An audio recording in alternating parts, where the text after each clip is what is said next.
Master minds commerce చదవాలనుకునే 10th inter విద్యార్థుల తొలి ఎంపిక. విశాఖ అంతర్జాతీయ నగరంగా తనదైన మార్క్ వేయబోతుంది. ఆ ముహూర్తం రాబోతుంది. ఇప్పటివరకు స్టీల్ సిటీగా విశాఖని ప్రొజెక్ట్ చేస్తూ వచ్చారు. పోర్ట్ సిటీగా ప్రమోట్ చేస్తూ వచ్చారు. వీటికి భిన్నంగా India's first AI city, data city, cloud city విశాఖే కాబోతుంది. 28వ తేదీన గూగుల్ డేటా సెంటర్కి వేయబోతున్నటువంటి బీజం దేశ చరిత్రలో ముఖ్యంగా టెక్నాలజికల్ విప్లవానికి నాంది పలికేటువంటి అంశానికి విశాఖే వేదిక కాబోతుంది. సో విశాఖ కేంద్రంగా ప్రారంభిస్తున్నటువంటి ఈ కార్యక్రమానికి ముఖ్యమంత్రి చంద్రబాబు నాయుడు అలానే ఉపరాష్ట్రపతి కూడా అటెండ్ అవుతారు. ఇంకా అనేక మంది ప్రముఖులు ఈ కార్యక్రమానికి రాబోతున్నారు. రాబోయేటువంటి రోజుల్లో దేశంలోనే ఏఐ స్థావరంగా, ప్రపంచంలోనే ఒక వ్యూహాత్మక నగరంగా విశాఖ నిలవబోతుంది. దానికి సంబంధించి మనం ఇప్పుడు విశ్లేషణ చూస్తే కనుక 15 గిగావాట్లు, ఇది చాలా రోజులుగా చెప్తున్నాము, దాదాపు ఏడాదిన్నరగా చర్చ నడుస్తుంది. ఒక 5 నెలలుగా క్లారిటీ వచ్చింది. ఎందుకంటే నవంబర్లో జరిగినటువంటి కార్యక్రమం గూగుల్ డేటా సెంటర్ రాబోతుంది అనేటువంటి అధికారిక ప్రకటన జరిగిన తర్వాత అందరిలోనూ ఉత్సాహం వచ్చింది. విశాఖ రూపురేఖలు ఎలా మారబోతున్నాయి అనేటువంటి చర్చ నడుస్తూ వచ్చింది. విశాఖ పట్టణానికి కొద్ది దూరంలో, అంటే విశాఖ నగరం అలా విస్తరిస్తూ వెళ్తుంది. ఇప్పుడు దీన్ని నగరంలో భాగం కాదని చెప్పలేము, ఎందుకంటే మెట్రో లైన్ కూడా ఈ కొమ్మాది దాకా వస్తుంది. భీమిలి కూడా, భీమునిపట్నం అంటే భీమిలి అక్కడ వరకు అనమాట. ఇది తర్లువాడ ఏరియా. ఇక్కడ 600 ఎకరాల్లో గూగుల్ డేటా సెంటర్ ఏర్పాటు కాబోతుంది. దీనికి చకచక ఏర్పాట్లు సాగుతున్నాయి లోకల్గా. ఇక్కడ చూడండి ఒకసారి, Google cloud India AI hub, ఇది ఇక్కడ పెట్టినటువంటి పేరు. అదానీ కనెక్ట్స్, ఇది ఇన్ఫ్రాస్ట్రక్చర్ డెవలప్మెంట్ పార్ట్నరు. ఎక్స్ట్రా, ఇది ఎయిర్టెల్కి సంబంధించినటువంటి డేటా సర్వీస్ ప్రొవైడర్ సంస్థ అనమాట. ఈ మూడిటి హబ్ ఇక్కడ గూగుల్ క్లౌడ్ అనేటువంటి సంస్థ, ఆంధ్రప్రదేశ్ ప్రభుత్వం కాంబినేషన్లో Google cloud India AI hub ఇక్కడ ప్రారంభిస్తారనమాట. అధికారులు శరవేగంగా ఏర్పాట్లు చేస్తున్నారు. తర్లువాడ దగ్గర జరుగుతున్నటువంటి ప్రోగ్రామ్కి సంబంధించి అక్కడికి వచ్చేటువంటి అతిరథ మహారథులు అలానే భూమి పూజ కార్యక్రమంలో పాల్గొనేటువంటి విపరీతమైనటువంటి ఎండలు ఉన్నాయి కాబట్టి దానికి తగ్గట్టుగానే జాగ్రత్తలు తీసుకుంటున్నారు. ఫ్లోర్ ప్లాన్ రెడీ చేసుకున్నారు. ఈవెంట్ జరిగే ప్లేసు, ప్రారంభోత్సవం జరిగేటువంటి ప్లేసు, అంటే భూమి పూజ కార్యక్రమం జరిగేటువంటి ప్లేసు మొత్తం అన్నీ కూడా స్థానిక అధికారులు తనిఖీ చేశారు. ఏర్పాట్లు జోరుగా సాగుతున్నాయి. ఇంకా 24 గంటల సమయం మాత్రమే ఉంది కాబట్టి ఈ పనులు వేగంగా పూర్తి చేస్తే విశాఖ రూపురేఖలు ఎలా మారబోతున్నాయి ఒకసారి దాన్ని మనం విశ్లేషించే ప్రయత్నం చేద్దాం. ఎందుకంటే ఇవన్నీ కూడా హ్యాపెనింగ్స్ కంటిన్యూగా జరుగుతూ ఉంటాయి.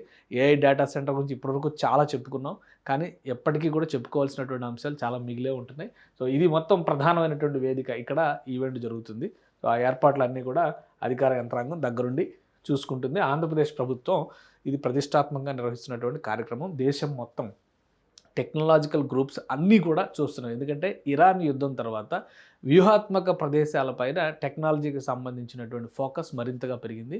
విశాఖ అందులో టాప్ లిస్ట్లో నిలుస్తోందని చెప్పని చెప్తున్నారు. సో అదే క్రమంలో మనం ఒకసారి విశాఖలో ఉన్నటువంటి ఈ ఏర్పాట్లని, అలానే దీంతోపాటు ప్రపంచ డేటా సెంటర్గా విశాఖ ఏ విధంగా మారబోతుంది అనేది మనం చూద్దాం. ఇన్ఫ్రాస్ట్రక్చర్ కనుక, ఈ గూగుల్ డేటా ఇన్ఫ్రాస్ట్రక్చర్ కనుక ఒకసారి వస్తే, Google company CEO Sundar Pichai చెప్పినటువంటి మాట, ఇక్కడ సియాటిల్లో అమెరికాలో చెప్పినటువంటి మాట ఏంటంటే, గూగుల్ ఇక్కడ ఎంటర్ అయితే Google mega data centre IT technology పెట్టుబడులకు పటిష్టమైనటువంటి దారులు పరుస్తుంది, అలానే విశాఖ రూపురేఖలు మారిపోతున్నాయి అనేటువంటి మాట చెప్పారు. అదే క్రమంలో పెట్టుబడులకి ఇది ఒక ఎకోసిస్టమ్ ఏర్పాటు అవుతుంది. ముఖ్యంగా టెక్నాలజీకి సంబంధించినటువంటి సబ్సీ కేబుల్ లింక్స్ దగ్గర నుంచి అనేక వ్యవస్థలు గూగుల్ డేటా సెంటర్స్కి అనుబంధంగా ఉండేటువంటి పరిశ్రమలు ఇవన్నీ కూడా ఇక్కడికి తరలి వచ్చేటువంటి అవకాశం ఉంది. అందుకే వైజాగ్ మెగా డేటా పార్క్ అనేది ఇది చరిత్రలో నిలిచిపోయేటువంటి సందర్భం. ఇక మీదట ఏఐ సిటీగా వైజాగ్ మారుతుంది అని చెప్పేటువంటి మాట. గూగుల్ వచ్చిందంటే పెట్టుబడిదారులకు కూడా అదొక భరోసా ఇచ్చేటువంటి అంశం అవుతుందన్నమాట. ఇక 2028 నాటికి ఇది పూర్తి చేస్తారు. ఫస్ట్ ఫేజ్ 2028, కేవలం 2 ఏళ్ళు మాత్రమే ఉందన్నమాట. 2 ఇయర్స్లో ఆపరేషన్స్ మొదలు పెట్టేస్తుంది ఇక్కడ గూగుల్ డేటా సెంటర్. 1 గిగావాట్ కెపాసిటీతో $15 బిలియన్ ఇన్వెస్ట్మెంట్, అంటే మన కరెన్సీలో చూస్తే ఆల్మోస్ట్ 85,000 కోట్ల రూపాయల పెట్టుబడులు రాబోతున్నాయి. సో గూగుల్ డేటా సెంటర్ ఒకసారి వచ్చిందంటే దాని రూపురేఖలే వేరుగా కనిపిస్తాయి. విశాఖ రూపురేఖలే. దానికి మౌలిక వసతుల కల్పన అదానీ గ్రూప్ మొత్తం చూసుకుంటుంది. అలానే డేటా లింకేజ్ వీటికి సంబంధించినవన్నీ కూడా ఎయిర్టెల్, భారతీ టెలికాంకి సంబంధించినటువంటి సంస్థ చూసుకుంటుంది. అలా మొత్తం 608 ఎకరాల్లో ఈ ప్రాజెక్టు చేస్తున్నారు. అలానే తర్లువాడ డేటా సెంటర్కి శంకుస్థాపన చేస్తారు. తర్వాత అడవివరం డేటా సెంటర్ రాంబిల్లి అనకాపల్లిలో పెట్టేటువంటిది. ఇక్కడ అన్నింటిలోకెల్లా పెద్దది తర్లువాడ, అందుకనే ఇక్కడే వేదిక ఎంచుకున్నారు. 266 ఎకరాల విస్తీర్ణంలో ఈ తర్లువాడ డేటా సెంటర్ ఉంటుందన్నమాట. 28వ తారీఖు శంకుస్థాపన ఉదయం జరగబోతుంది. అడవివరం డేటా సెంటర్ ఏమో 160 ఎకరాలు ఉంటుంది. రాంబిల్లి 176.8 ఎకరాలు ఉంటాయి. దీనికి అనుబంధంగా అదనంగా వచ్చేది ఏంటంటే సముద్ర గర్భ డేటా పవర్ నెట్వర్క్. ఇది చాలా ఇంపార్టెంట్. ఇది ఇరాన్ యుద్ధం సమయంలో ఇప్పుడు పదే జరుగుతున్నటువంటి చర్చ ఏంటంటే సబ్సీ కేబుల్ లింక్స్ తెంపేస్తే ప్రపంచానికి ఉన్నటువంటి కమ్యూనికేషన్ లింక్స్ అన్నీ కూడా తెగిపోతాయి. సో అలాంటి వ్యూహాత్మకమైనటువంటి లింక్ విశాఖలో ఏర్పడబోతుంది. ఇదంతా కూడా ఇంటర్నేషనల్ కనెక్టివిటీ అవుతుంది అనమాట. సౌత్ ఏషియాకి, అమెరికాకి, ఆస్ట్రేలియాకి, ఇతర ప్రాంతాలన్నిటికీ కూడా చాలా ఇంపార్టెంట్ నెట్వర్క్ అవుతుంది. అందుకనే ఈ గూగుల్ డేటా సెంటర్ వస్తే కనుక విశాఖ రూపురేఖలే మారుతాయి. ఇప్పటివరకు పారిశ్రామిక విప్లవంలో భాగంగా చూసినప్పుడు విశాఖ స్టీల్ సిటీ, అంటే స్టీల్ ఫ్యాక్టరీ ఏర్పాటు చేయడం అనేది, ఉక్కు కర్మాగారం ఏర్పాటు చేయడం అనేది విశాఖ రూపురేఖలు మార్చినటువంటి అంశం. ఆ తర్వాత పరిణామ క్రమంలో అనేక ప్రాజెక్టులు వచ్చినాయి, కానీ విశాఖ ఇమేజ్ని, స్టీల్ సిటీ అనేటువంటి ఇమేజ్ని మార్చేటువంటి ప్రాజెక్ట్ ఏది రాలా. ఇప్పుడు వచ్చింది, అది ఏఐ డేటా సెంటర్ రూపంలో వచ్చింది. ఇది కంప్లీట్ అయితే ఇంకొక అడ్వాంటేజ్ కూడా ఏముండబోతుందంటే దేశంలో ప్రతిష్టాత్మకమైనటువంటి నగరాల సరసన విశాఖ నిలబడబోతుంది. విశాఖ అంటే బెంగళూరు కానీ, హైదరాబాద్ కానీ, ఐటీకి సంబంధించి చెన్నై కానీ, పూణే కానీ ఇలాంటి నగరాల సరసన విశాఖ నిలబడబోతుంది. విశాఖ ఒక ప్రత్యేకమైనటువంటి ఐడెంటిటీ రాబోతుంది. సో ముఖ్యమంత్రి చంద్రబాబు నాయుడు భూమి పూజ కార్యక్రమం చేస్తారు. ఇది ఏషియా గేట్వే, ఏఐ గేట్వే కింద దీన్ని డిసైడ్ చేస్తున్నారు. అలానే integrated project, data centres, AI computing ఇవన్నీ కూడా ఇంటిగ్రేట్ చేస్తారు. డేటా స్టోరేజ్, ఈ మూడింటిని కూడా ఇంటిగ్రేట్ చేసేటువంటి భారీ ప్రాజెక్ట్ అవుతుంది. Mega data centre AI hub కింద సముద్ర గర్భంలో కనుక కేబుల్స్ లింక్ చేస్తే కనుక మేజర్ సిటీస్ సింగపూరు, సియోలు, టోక్యో ఇట్లాంటి ఆసియా నగరాలతో డైరెక్ట్ కనెక్టివిటీ విశాఖపట్నానికి ఏర్పడుతుంది. టెక్నాలజీకి సంబంధించి ఓవరాల్గా మొత్తం టోటల్ ప్రాజెక్టు విస్తరణ అన్నింటినీ కలిపి చూస్తే కనుక 1,00,000 కోట్ల పైమాట వెళ్ళేటువంటి అవకాశం ఉంది. సో ఒక్కసారి ఇది ప్రారంభమైతే కనుక వచ్చేటువంటి ఆపర్చునిటీస్ ఏంటి అవి కూడా ఒకసారి మనం చూద్దాం.